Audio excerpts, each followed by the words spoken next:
So on my way home from work, the most interesting thing happened to me, right? So I am brand spanking new in my walk with God. It's been a lot to say the least. So anyway, I'm at work. I work a very strenuous job overnight. I decided to leave early. I was feeling a little bummed out about that because I definitely needed the extra money, but I left early. So I'm beating myself up. I'm waiting for my Uber to come. And my Uber picks me up. I hop in. The dude, he's pretty cool, straightforward. He walks that fine line of knowing like not how to talk too much, but talk just enough to where it's not awkward. So I appreciated that. That's a skill in itself. So I feel this strong pull from the Holy Spirit, and it's telling me to ask him if he believes in God. And my timeline is filled with these videos, and I've been cutting back on them of people saying, God wanted you to watch this, and God told me to do this. And I used to always look at those as not disingenuous on purpose, but it's like, how do you know that? You know what I mean? But this was a time I felt very strongly, like a tug, a nudge, if you will, to ask this man that. And that's how I knew it was from God and it wasn't from myself, because I'm still very shy, which I'm working on with being public with my faith. And it's not a shame thing. If anything, it's a hypocritical thing. Because I used to be very critical on people that were religious, but that's a different video. I asked him, I'm like, hey, listen, bro, do you believe in God? And he was like, yes, wholeheartedly. And I was just like, oh, okay. That's beautiful, man. That's right. Jesus is the way. And he's like, I agree. And then, there's a little pause, and then he says to me, but I have been having difficulties. And he started sharing with me what he's been going through. He was like, I used to be in the streets. I used to sell drugs. I did all these wrong things. And I wanted a change in my life. I wanted to turn around and, do better. And I wanted to get to know Jesus. And I was like, yo, that's beautiful. And he was like, absolutely. But then he told me about how he started trying to go to church. People were looking at him funny because he was going to church, and obviously it looked like he was new. He was going in his regular attire, never been there before.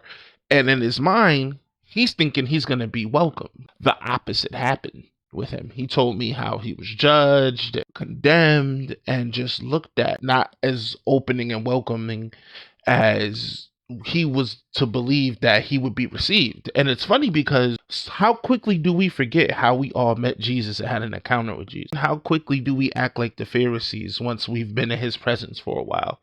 The main thing that Jesus preached, well, not the main thing, but one of the main things he was adamant about is leaving the 99 to go find that one, or the prodigal son returning home. We are to welcome people that come in to the household of Christ, especially if they're trying to leave from the world and meet them there. Like, you got to ask yourself this question, like, are you guilty of that? Because let's just say hypothetically, a lady decides she has an epiphany on the pole that she's done with this lifestyle. She wants to meet Jesus, and they smoke, they drink, they get intoxicated, whatever have you. So who's to say she goes home, sleeps off her hangover, wakes up first thing, and just goes to church? Hungover, probably, smells like a little weed. And she comes in, you could tell she ain't been there before. How would you receive her? How would you treat her? You're supposed to welcome her in with open arms. He told me how he's thinking about giving up because he's been to plenty of different churches. But like even there, he said he still felt out of place. Not necessarily because of race, but again, because he's not, everyone's going to church. They're in 3-piece suits, things of that nature. And he just didn't feel welcome. So he said he was giving up on finding a church. And I was like, listen. And then, the Holy Spirit started tugging on me. He was like, listen, Jesus knows that you're trying to reach him and that you're searching for him. I'm feeling him tell me to tell you, don't give up. Like, don't give up. Keep looking for him. Keep looking for a church. You will find one. There are good churches. And he was like, you know what, bro? It's got to be God talking to me, because you're the second person out of 5 writers to talk to me specifically about this. I was like, are you kidding me? And he was like, no, I'm not joking. You are the second out of 5 writers that asked me about my faith, asked me about church, and told me not to give up. I was like, oh, yo, listen, sir, then God is definitely speaking to you, because if I'm your second out of 5 writers and you're being taught to like this, he wants you. Like, because they say, yo, knock on the door, seek, you shall find. God meets you where you are. I think we need to remember that. Sometimes we get so caught up in the routine of being around God, in the routine of church, but you're not to turn away one of his followers. Even if you had someone in the church that was going there for years and they started backsliding, and let's say they come to church one day and you could tell they're high, you could tell they're messing up, or they're going back to old vices. You're supposed to pray for that person. We're all running a race with a common enemy trying to trip us up any chance he get, that knows all our insecurities, all our triggers, and has been working on us since young. We serve a mightier God, but the devil, walks to and fro looking for who he can, destroy, kill, steal, and destroy.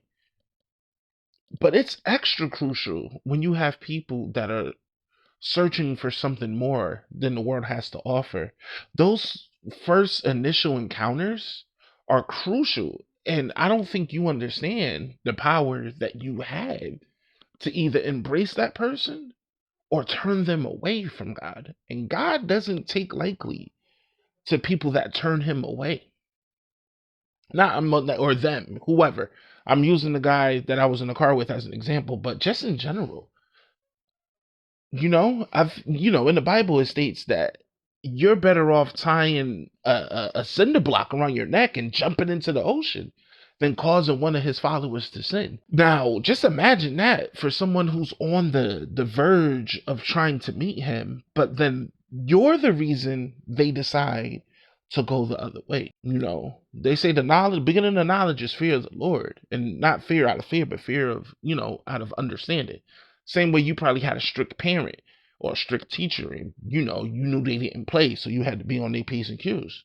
All I'm saying is this: we should not get so high in mind that we turn someone away, especially who's looking for a way out of the world to meet Jesus. We're ambassadors, and we are a lot of people. I heard this saying, and it sits so well with me, which is, you might be the only Bible somebody reads that day. You're the example. You're the standard.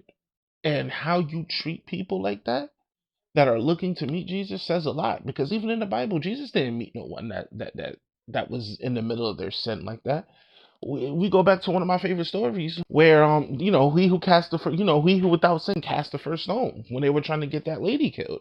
And Jesus was like, oh, okay, she was an adulteress. All right, bet, cool. Whoever one of y'all who was sinless, throw the stone. I'm just saying, we need to do better, y'all, because people are trying to wake up, and we don't need to be the roadblock for them meeting Jesus because we don't deem them as holy enough.